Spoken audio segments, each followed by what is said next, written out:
Breaking news Maoist పార్టీలో వరుస ఎన్కౌంటర్ల తర్వాత అసలు పార్టీలో ఏం జరుగుతుందన్న చర్చ అయితే మొదలైంది. సో ఎందుకంటే జరుగుతున్న పరిణామాలు ఆ నేతలు మాట్లాడుతున్న తీరు చూస్తుంటే అసలు మావోయిస్టు పార్టీలో చీలిక వచ్చిందా అనే అనుమానాలు ఎవరికైనా సరే రాకమానదని చెప్పాలి. సో అసలు ఇప్పుడు జరుగుతున్న పరిణామాలు చూస్తుంటే అసలు మావోయిస్టు పార్టీలో అసలు ఏం జరుగుతుంది, ఎవరికి తెలుసు, ఆ లోపలే వీళ్ళకి పడట్లేదా అనే అనుమానాలు అయితే తలెత్తక మారదని చెప్పాలి. సో ఏదైతే ఇప్పుడు వరుస ఎన్కౌంటర్ల అనంతరం కూడా ఒక్కొక్కరు బహిరంగంగా లేఖలు రాయడం కానీ దానిలో ఉన్న ఆరోపణలు కానీ ఒకరిపై ఒకరు చేస్తున్న విమర్శలు చూస్తుంటే కనుక ఇప్పుడు అసలు మావోయిస్టు పార్టీలో చీలికలు ఉన్నాయనేది కూడా మనకి ఖచ్చితంగా అర్థమవుతుంది. సో అందుకే వరుసగా మావోయిస్టులు అందరూ లొంగిపోతున్నారా అనే అంశం కూడా ఇప్పుడు తెర మీదకి వస్తుందని చెప్పుకోవాలి. సో ఏదైతే కొంతమంది లొంగిపోయిన తర్వాత అయితే ఆ కీలక వ్యాఖ్యలు చేస్తున్నారు. సో అందులో ఒకరు ఆజాద్ అనే చెప్పుకోవాలి. సో ఏదైతే ఆజాద్ ఎవరైతే ఉన్నారో ఆయన చేసిన వ్యాఖ్యలు అయితే ఇప్పుడు సంచలనంగా మారుతున్నాయని చెప్పాలి. సో ఎందుకంటే మావోయిస్టు పార్టీ కీలక నేతల్లో ఒకరైన నంబాల ఎన్కౌంటర్ తర్వాత కూడా అటు పార్టీ చీఫ్గా ఎవరు వచ్చారో తనకు తెలియదంటూ కూడా ఇప్పటికే సో ఆజాద్ అయితే చెప్పుకొస్తున్నారు. దీంతో అసలు మావోయిస్టు పార్టీలో ఏం జరుగుతుందనే ఉత్కంఠ అయితే నెలకొంది. ఎందుకంటే పార్టీలో వారికి వారే పడట్లేదా, సో అందుకని ఈ వరుస ఎన్కౌంటర్లకి దారి తీసిందా, అసలు మావోయిస్టుల్లో సఖ్యత లేదా అనే అంశాలు కూడా తెర మీదకి వస్తున్నాయి. సో మనం చూడొచ్చు, ఎందుకంటే ఇప్పుడు ఈ మధ్య జరిగిన ఎన్కౌంటర్లు అయితే అటు హిడ్మా కూడా చనిపోవడం, హిడ్మా ఎన్కౌంటర్ అయిన తర్వాత కూడా పలు ఆరోపణలు అయితే బయటకు వచ్చాయి. వాంటెడ్గానే ఎవరన్నా పట్టించారా అనే కోణం కూడా బయటకు వచ్చింది.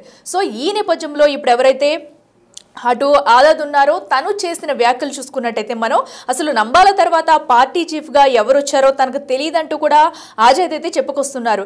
అయితే ప్రస్తుతం పార్టీలో కీలక స్థానంలో ఉన్న వ్యక్తికే పార్టీ చీఫ్ తెలియదంటూ కూడా విమర్శలు అయితే వ్యక్తమవుతున్నాయని చెప్పాలి. సో ఎందుకంటే ఆజాద్ కూడా ఒక కీలక నేత మావోయిస్టు పార్టీలో. సో అతనికి పార్టీ చీఫ్ ఎవరో తెలియకుండా ఉంటుందా, లేదంటే వీళ్ళ మధ్య మనస్పర్ధలు లేదా లుకలుకలు ఉన్నాయి, సో దానికోసమే అసలు ఎవరు కలిసికట్టుగా లేకపోవడం వల్లే ఇవన్నీ జరుగుతున్నాయా అనే అనుమానాలు కూడా ఇప్పుడైతే తెర మీదకి వస్తున్నాయని చెప్పుకోవాలి. సో ఏదైతే దేవ్జీ ఇప్పుడైతే చీఫ్గా ఉన్నారు, అలియాస్ తిరుపతి అతను ఎవరో తెలియదంటూ కూడా ఆజాద్ అయితే ఒక స్టేట్మెంట్ ఇచ్చారు.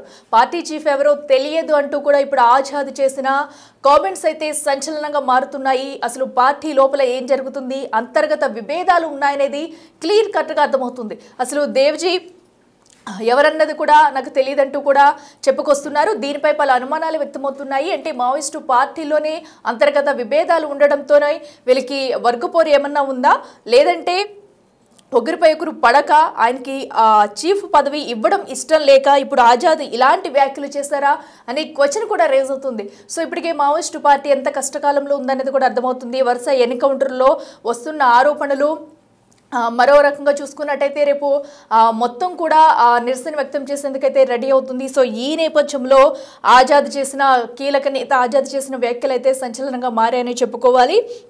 అసలు పార్టీ చీఫ్ ఎవరన్నది తెలియదు అనడం ఎంత పెద్ద సంచలనం అనేది కూడా మనం చూసుకోవచ్చు. సో అసలు మావోయిస్టు పార్టీలో ఇంతమంది కీలక నేత హిడ్మా కూడా ఎన్కౌంటర్ అయ్యారు, వారి దంపతులు పలువురు కూడా లొంగిపోతున్నారు. సో ఇప్పుడు పార్టీలో అంతర్గత విభేదాల వల్లే వీళ్ళందరూ లొంగిపోతున్నారా, ఎందుకంటే ఒక చీఫ్ని కూడా తను అంగీకరించలేకపోతున్నారా, అందుకే ఈ వ్యాఖ్యలు చేశారా అనే అంశం కూడా తెర మీదకి వస్తుందని చెప్పుకోవాలి. అసలు దేవ్జీని చీఫ్గా అంగీకరించలేకపోతున్నారా, అందుకే ఈ వ్యాఖ్యలు చేశారా అనే క్వశ్చన్ అయితే ఇప్పుడు రైజ్ అవుతుంది. స్టేట్ కమిటీ కూడా లొంగిపోమని ఎందుకు పిలుపునిస్తుంది, స్టేట్ కమిటీలో మిగిలింది ఇద్దరేనా, దామోదర్ వెంకన్న కూడా త్వరలో లొంగుబాటు అవుతారా, అసలు ఏం జరిగిపోతుంది నెక్స్ట్ మావోయిస్టు పార్టీలో, ఇంకా కీలక నేతలు ఎలాంటి నిర్ణయాలు తీసుకుని ఉన్నారు, లొంగిపోయిన వారి పరిస్థితి ఏంటి, ఇంకా లొంగిపోవడానికి రెడీగా ఉన్న వారి పరిస్థితి ఏంటి, మిగతావన్నీ కూడా స్టేట్ కమిటీని కూడా లొంగిపోమనడానికి గల రీజన్స్ ఏంటనేవి కూడా ప్రస్తుతం అయితే సంచలనంగా మారాయని చెప్పుకోవాలి. అయితే ఇప్పుడున్న పరిస్థితుల్లో పోరాడి సాధించేదేమీ లేదని తేల్చేసిన ఆజాద్ సోమ్దా కూడా ఇప్పటికే చెప్పుకొస్తున్నారు. ఎందుకంటే వరుసగా చాలామంది మావోయిస్టులు లొంగిపోతూ వస్తున్నారు. కీలక నేత హిడ్మా, అతని భార్య ఇద్దరు కూడా మృతి చెందడం ఎన్కౌంటర్లో. అయితే మరికొంతమంది దీనిపై అయితే ఇదంతా బూటకపు ఎన్కౌంటర్, లొంగిపోయిన వారిని వాంటెడ్గా హత్య చేసి అది ఎన్కౌంటర్లో కూడా చిత్రీకరిస్తున్నారంటూ ఇప్పటికే చెప్పుకుంటూ వస్తున్నారు. అయితే ఈ పరిణామాల్లో వీరు చేసిందేమీ లేక ఇలాంటి నిర్ణయం తీసుకుంటున్నారా, లేదంటే కనుక అటు దేవ్జీని అలియాస్ తిరుపతిని చీఫ్గా పెట్టడం వీరు అంగీకరించలేక లేదా ఇష్టం లేక ఇలాంటి వ్యాఖ్యలు చేస్తున్నారా, అందుకే ముందుకొచ్చి లొంగిపోవడానికి రెడీగా ఉన్నారా, స్టేట్ కమిటీకి కూడా ఎలాంటి పిలుపునిచ్చిస్తున్నారా అనేది కూడా ఇప్పుడు చర్చనీయాంశంగా మారిందని చెప్పుకోవాలి. సో ఒక పక్కనేమో అటు కేంద్ర ప్రభుత్వం మావోయిస్టు పార్టీ హతం చేసేయాలి, మావోయిస్టులు ఎవరు ఉండకూడదంటూ కూడా ఒక ఆపరేషన్ కగార్నైతే తీసుకుని వచ్చింది. సో ఈ నేపథ్యంలో వరుస ఎన్కౌంటర్లు జరుగుతుంది. సో ఎందుకంటే ఇప్పటికే అటు భారీగా లక్షల రివార్డులు ఉన్న వారిని కూడా లొంగిపోవాల్సిందిగా కోరుతుంది. చాలామంది ఇప్పటివరకు లొంగిపోయారు, వారికి రివార్డులు ప్రకటించింది, వాళ్ళు ఉండడానికి నివాసంతో సహా నిత్యావసర వస్తువులు కూడా ఇస్తూ వచ్చింది. సో ఈ నేపథ్యంలో ఇప్పుడున్న కీలక నేతలు ఎవరైతే ఉన్నారో అటు ఆజాద్ కానివ్వండి, దేవ్జీ కానివ్వండి, సో ఇంకా కొంతమంది కీలక నేతలు ఉన్నారు. వీరి పరిస్థితి ఏంటి, ఇప్పుడు అసలు మావోయిస్టు పార్టీ పరిస్థితి ఏంటనేది ఉత్కంఠ రేపుతున్న సమయంలో ఉన్న కొంతమంది మధ్య కూడా సఖ్యత లేదా, ఎందుకు ఇలాంటి ఆరోపణలు చేసుకుంటున్నారు, అసలు ఆజాద్ చేసిన వ్యాఖ్యలకు గల రీజన్ ఏంటనేది కూడా ఇప్పుడు ఎవరికి అంతుపట్టడం లేదు. ఎందుకంటే ఒక పార్టీ చీఫ్ ఎవరన్నది తను అంగీకరించలేక ఇలా చెప్పారా, లేదంటే ఇంకా ఏమైనా లొకులొకులు ఉన్నాయా, లేదంటే ఇప్పుడు ఆయన ఎవరైతే నంబాల ఎన్కౌంటర్ తర్వాత ఈయన్ని ఆ ప్లేస్లో పెట్టడం వెనుక ఏమన్నా ఎవరి హస్తమైనా ఉందా, దాన్ని వీళ్ళు తీసుకోలేకపోతున్నారా అనేది కూడా ప్రస్తుతం అయితే ఉత్కంఠంగా మారిందని చెప్పాలి. మరి దీనిపై ఎవరెలా రియాక్ట్ అవుతారు అనేది కూడా చూడాలి. దేవ్జీ ఏమన్నా అలియాస్ అది తిరుపతి కూడా దీనిపై ఏమన్నా రియాక్ట్ అవుతారా, దీనికి ఒక క్లారిటీ ఇస్తారనేది కూడా ప్రస్తుతం అయితే ఇంకా ప్రశ్నార్థకరంగానే ఉందని చెప్పుకోవాలి. సో ఇప్పుడైతే ఆజాద్ చేసిన వ్యాఖ్యలు అయితే సంచలనంగా మారాయని చెప్పుకోవాలి. అసలు మావోయిస్టు పార్టీ తర్వాతి స్టెప్ ఏంటనేది కూడా చూడాలి. ఎందుకంటే ఇప్పటికే రేపైతే మొత్తం నిరసన వ్యక్తం చేసేందుకైతే ఇప్పటికీ ఒక ప్రణాళిక రచించారు. ఎక్కడికక్కడ నిరసనలు తెలిపేందుకు కూడా రేపు దేశం మొత్తం అయితే ఒక ప్రణాళిక రచించారు. దీంతో ఒక పక్కన హై అలర్ట్ కూడా ప్రకటించారు. రేపు సిచ్యువేషన్ ఎలా ఉండబోతుందని ఒక ఉత్కంఠ అయితే ఒక పక్కన రేగుతున్న తరుణంలో ఇప్పుడు ఆజాద్ చేసిన వ్యాఖ్యలు అయితే సంచలనంగా మారాయని చెప్పుకోవాలి. సో ఎందుకంటే ఆజాద్ లాంటి కీలక నేతకి తన పార్టీ చీఫ్ ఎవరన్నది తెలీదా అంటూ కూడా ఆయన చేసిన వ్యాఖ్యలు సంచలనంగా మారాయి. సో దీంతో అటు మావోయిస్టు పార్టీలో ఉన్న లొకులొకులు అంతర్గత విభేదాలు ఏంటనేది కూడా ఇప్పుడు బయటికి క్లియర్ కట్గా అర్థమవుతుంది. సో ఎందుకంటే ఒక పార్టీని ముందుండి నడిపించాల్సిన కీలక నేతలంతా కూడా సో ఇలాంటి విభేదాలు చేసుకోవడం పట్ల అయితే అసలు ఏం జరుగుతుంది అనేది కూడా ఉత్కంఠంగా మారిందని చెప్పుకోవాలి. ఇక రేపు జరగబోయే నిరసన కార్యక్రమం ఎలా ఉండబోతుంది, సో అసలు దీనిలో ఎవరి పాత్ర ఏంటనేది కూడా ప్రస్తుతం ఉత్కంఠంగా రేపిందని చెప్పుకోవాలి. మరో పక్కన ఇంకా మిగతా వారి కోసం కొంతమంది లొంగిపోవడానికి రెడీగా ఉన్నారు, మరికొంతమంది లొంగిపోయిన వారు ఉన్నారు, ఇంకా ఆ లోపల దాగున్న వారిని కూడా తీసుకొచ్చి లొంగిపోవాల్సిందిగా ఓ పక్క నుంచి అయితే ప్రభుత్వం చెప్పుకుంటూ వస్తుంది. సో ఈ నేపథ్యంలో ఒక యూనిటీతో ముందుకు వెళ్లాల్సిన మావోయిస్టు పార్టీలో ఇలాంటి అంతర్గత విభేదాలు రావడం అనేది ఉత్కంఠ రేపిందని చెప్పాలి. అసలు అలాగే ఆజాద్ చేసిన వ్యాఖ్యలు ఏంటి, ఆయన ఏమన్నారో కూడా ఒకసారి చూద్దాం. కొయ్యాడ సాంబయ్య ఎలియాస్ ఆజాద్ ఆయన ఒక నిమిషం మాట్లాడతాడు, మాట్లాడండి. ఫస్ట్ మీడియా మిత్రులకు, ఇక్కడ నాతో ఉన్నట్లాంటి ఆఫీసర్స్కు అందరు కూడా నా తరఫున లాసలా అదే ఇప్పుడున్నట్లాంటి పరిస్థితులలో కామ్రేడ్ మా స్టేట్ కమిటీకి ఉన్నట్లు కామ్రేడ్స్ ఇప్పుడున్న పరిస్థితిని గవర్నమెంట్ కావచ్చు, ఇటు డిపార్ట్మెంట్ కావచ్చు, జనజీవ సరళిలో కలిసి పనిచేయాలని చెప్పి పిలుపునిస్తున్నది. ఆ పిలుపుకు అనుగుణంగా వస్తే బాగుంటుందని చెప్పి నేను కోరుతాను.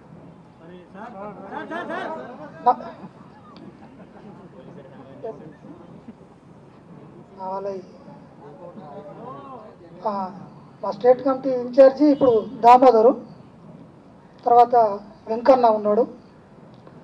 వాళ్ళిద్దరూ ఇప్పుడు మా స్టేట్ కమిటీలో ముఖ్యంగా ఉన్నట్లాంటి వాళ్ళు కూడా జనజీవన స్రవంతిలోకి రావాలని చెప్పి కోరుకుంటున్నారు. జాతీయ కార్యదర్శి ఎవరు ఉన్నారు ఇప్పుడు? జాతీయ కార్యదర్శి కేశవరావు తర్వాత ఇప్పుడు ఎవరు కొనసాగుతున్నారు?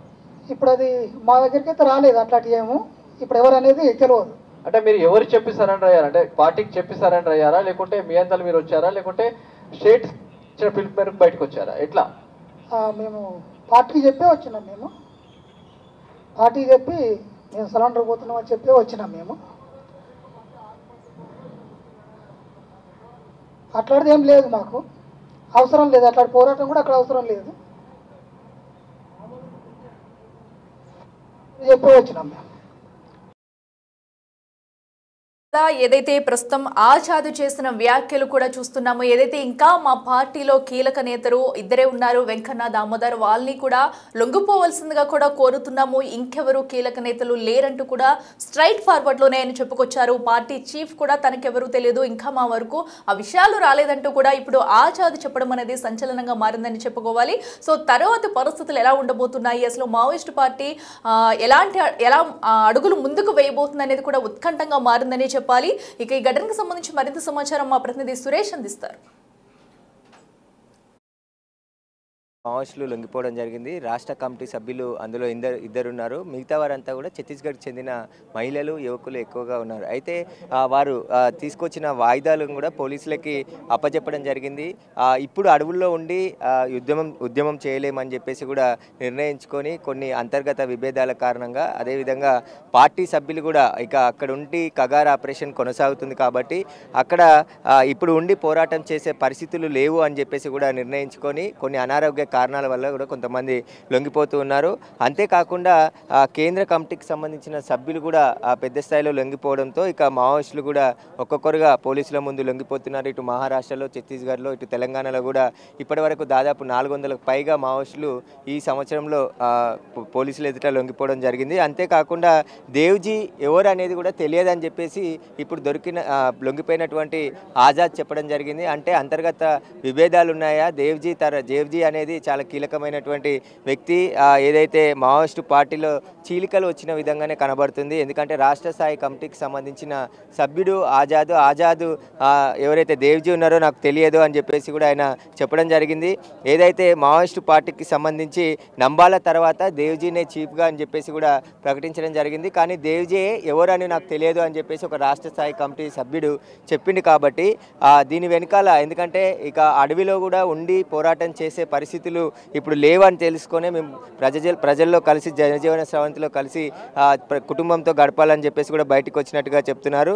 అయితే దేవ్జీని చీఫ్గా అంగీకరించట్లేదా కొంతమంది మావోయిస్టులు అనేది కూడా ఇప్పుడు ఆజాద్ మాటల్లో మనకి అర్థమవుతుంది. ఎందుకంటే ఆయనకు సంబంధించి ఏదైతే ఆయన చీఫ్గా ప్రకటించిన తర్వాత దేవ్జీయే అసలు ఎవరో నాకు తెలియదు అని చెప్పేసి కూడా ఆయన మాటలను బట్టి చూస్తే ఖచ్చితంగా దేవ్జీ నాయకత్వాన్ని వీళ్ళు అంగీకరించట్లేదనే కనబడుతుంది. ఎందుకంటే స్టేట్ కమిటీలో మిగిలింది ఇంకా ఇద్దరేనా, దామోదర్, వెంకన్న కూడా త్వరలో లొంగిపోతామని చెప్పేసి కూడా చెప్పడం జరిగింది. కాబట్టి ఇప్పుడున్న పరిస్థితుల్లో పోరాడి సాధించేది ఏమీ లేదు కాబట్టి జనజీవ స్రవంతిలో ఒక్కొక్కరుగా కలుస్తున్నామని చెప్పేసి కూడా మావోయిస్టులు చెప్తున్నారు. అయితే ఇంకా దేవ్జీ కూడా తెలంగాణ పోలీసులకు టచ్లో ఉన్నారనే వార్తలు కొట్టిపారేయడం జరిగింది. వాళ్ళ కోసం ప్రయత్నం చేస్తున్నాము, జనజీవ స్రవంతిలో కలవడానికి మేము ప్రయత్నాలు అయితే చేస్తున్నాము, ఎవరైనా సరే రాజకీయ నాయకులు కావచ్చు, వాళ్ళకి తెలిసిన వ్యక్తుల ద్వారా కూడా పోలీసులు ఎదుట వచ్చి లొంగిపోవచ్చు అని చెప్పేసి కూడా చెప్పడం జరిగింది. కాబట్టి ఒక రాష్ట్ర స్థాయి నాయకుడు అయినటువంటి ఆజాద్ దేవ్జీ ఎవరు అనేది నాకు తెలియదు అని చెప్పేసి మీడియా మాట్లాడుతున్న సందర్భంగా చెప్పడం జరిగింది. కాబట్టి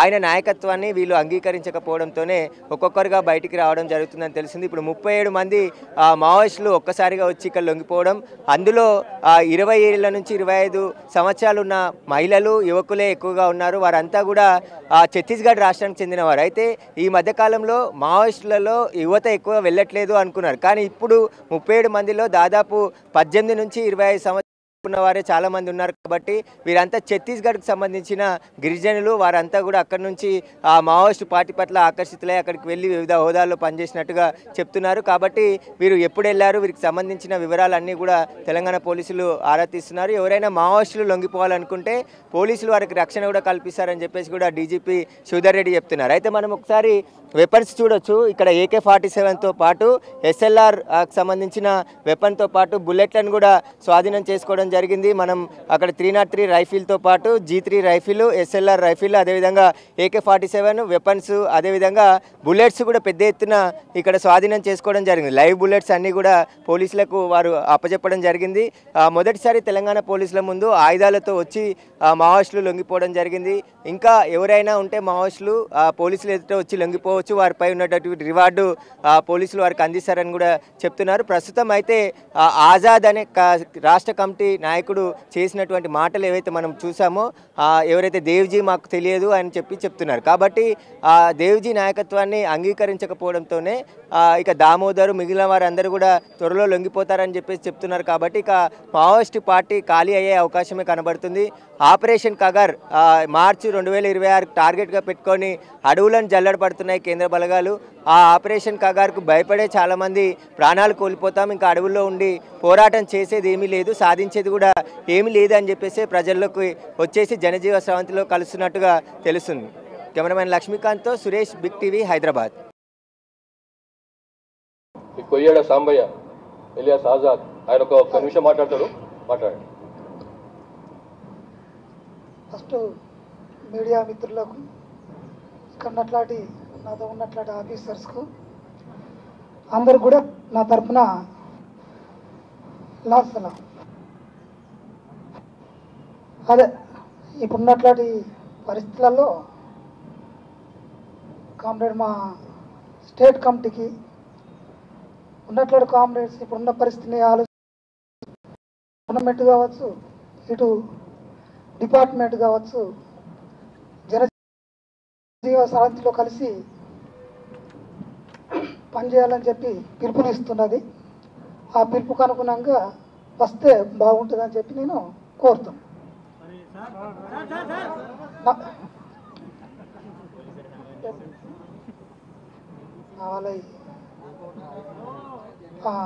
మా స్టేట్ కమిటీ ఇన్ఛార్జి ఇప్పుడు దామోదరు, తర్వాత వెంకన్న ఉన్నాడు. వాళ్ళిద్దరూ ఇప్పుడు మా స్టేట్ కమిటీలో ముఖ్యంగా ఉన్నట్లాంటి వాళ్ళు కూడా జనజీవన